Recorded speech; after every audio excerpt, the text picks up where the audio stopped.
Woe to those who are heroes at drinking wine and champions at mixing drinks, who acquit the guilty for a bribe, but deny justice to the innocent. Therefore, as tongues of fire lick up straw, and as dry grass sinks down in the flames, so their roots will decay, and their flowers blow away like dust. For they have rejected the law of the Lord Almighty, and spurned the word of the Holy One of Israel. Therefore the Lord's anger burns against his people. His hand is raised, and he strikes them down. The mountains shake, and the dead bodies are like refuse in the streets. Yet for all this, his anger is not turned away. His hand is still upraised. He lifts up a banner for the distant nations. He whistles for those at the ends of the earth. Here they come, swiftly and speedily. Not one of them grows tired or stumbles. Not one slumbers or sleeps. Not a belt is loosened at the waist. Not a sandal thong is broken. Their arrows are sharp. All their bows are strung. Their horses' hoofs seem like flint. Their chariot wheels like a whirlwind. Their roar is like that of the lion.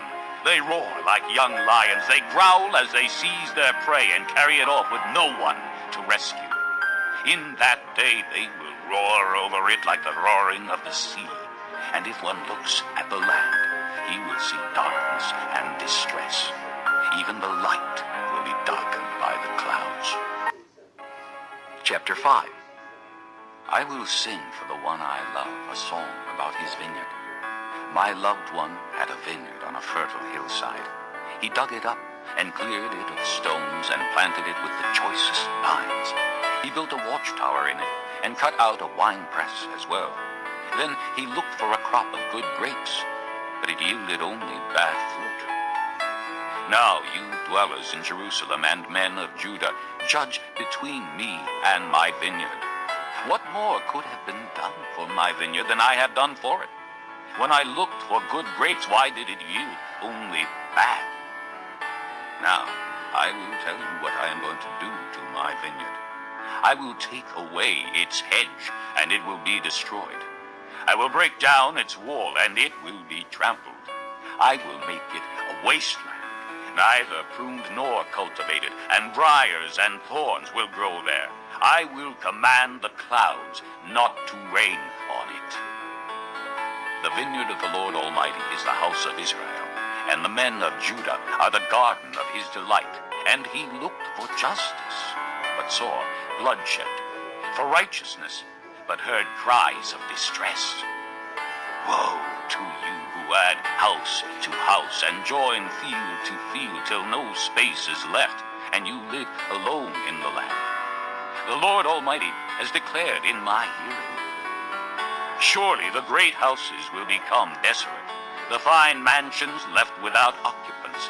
A 10-acre vineyard will produce only a bath of wine, a homer of seed, only an ephah of grain. Woe to those who rise early in the morning to run after their drinks, who stay up late at night till they are inflamed with wine. They have harps and lyres at their banquets, tambourines and flutes and wine, but they have no regard for the deeds of the Lord, no respect for the work of his hand. Therefore my people will go into exile for lack of understanding. Their men of rank will die of hunger, and their masses will be parched with thirst. Therefore the grave enlarges its appetite, and opens its mouth without limit. Into it will descend their nobles and masses with all their brawlers and revelers. So man will be brought low, and mankind humbled, the eyes of the arrogant humbled. But the Lord Almighty will be exalted by his justice, and the holy God will show himself holy by his righteousness. Then sheep will graze as in their own pasture. Lambs will feed among the ruins of the rich. Woe to those who draw sin along with cords of deceit and wickedness as with cart ropes. To those who say, let God hurry. Let him hasten his work so we may see it. Let it approach.